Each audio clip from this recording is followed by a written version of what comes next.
ఒక బిచ్చగాడు పొద్దున్నే రోడ్డుపైన కూర్చొని భగవంతుడిని పెద్ద పెద్ద కేకలు పెడుతూ తిడుతున్నాడు. ఆ దారినే ఆ దేశపు రాజుగారు గుర్రం మీద వెళుతూ బిచ్చగాడి కేకలన్నీ విన్నాడు. ఏమైందయ్యా నీకు, ఇంత పొద్దున్నే భగవంతుడిని తిడుతున్నావు అన్నాడు. మీకేమిటి మహారాజా, మీరు మహారాజులు, మిమ్మల్ని భగవంతుడు ఒక రాజుగారికి కుమారుడిగా పుట్టించాడు, మీరు చక్కగా మహారాజు అయిపోయారు.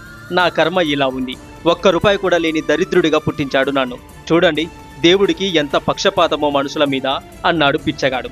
మహారాజు చిన్న చిరునవ్వు నవ్వి, అయితే భగవంతుడు నీకేమీ ఇవ్వలేదు, చిల్లి గవ్వ కూడా ఇవ్వలేదు అంతేగా అన్నాడు మహారాజు. నిజం చెప్పారు మహారాజా అన్నాడు బిచ్చగాడు. సరే అయితే నీకు 10,000 వరహాలు ఇస్తాను, నీ అరచెయ్యిని కోసి ఇస్తావా అన్నాడు రాజుగారు.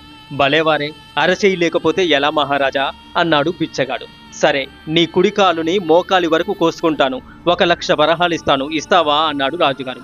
ఎంత మాట మహారాజా, ఆ గాయం మానడానికి ఎంతకాలం పడుతుందో ఏమిటో, నేను ఇవ్వనుగాక ఇవ్వను అన్నాడు బిచ్చగాడు. అన్నింటికీ కాదంటున్నావుగా, ఆఖరికి ఒకటి అడుగుతాను, 10,00,000 వరహాలు ఇస్తాను, నీ నాలుకను కోసిస్తావా అన్నాడు మహారాజు.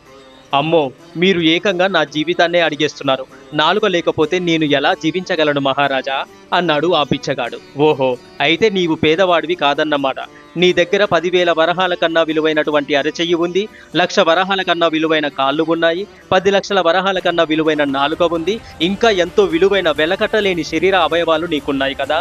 మరి ఇంత విలువైన శరీరాన్ని నీకు ఉచితంగా ఇచ్చిన భగవంతుడికి పొద్దున్నే నమస్కారం పెట్టకుండా ఎందుకయ్యా తిడుతున్నావు? ఈ శరీరాన్ని ఉపయోగించి లోకానికి సేవ చేసి పొట్ట నింపుకోవయ్యా, అందరూ అదే పని చేస్తున్నారుగా, పో ఇక్కడ నుండి అన్నాడు మహారాజు.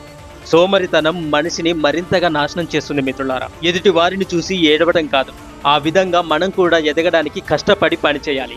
అటువంటి ఆలోచన మనసులో బలంగా రావాలి, మంచి ప్రణాళికను సిద్ధం చేసుకోవాలి. అంతే తప్ప కష్టపడడానికి సిగ్గుపడితే జీవితం నాశనం అవుతుంది. మనిషిని మరింత చెడ్డ వ్యక్తిగా మారుస్తుంది ఈ సోమరితనం. జీవితంలో గొప్ప వ్యక్తిగా ఎదగడానికి కృషి చేయాలి.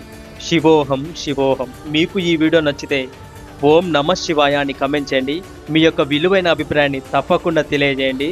హరే కృష్ణ. మరెన్నో వీడియోస్ కోసం మన ఛానల్ని ఇప్పుడే సబ్స్క్రైబ్ చేసుకోండి. ఓం నమో నారాయణాయ.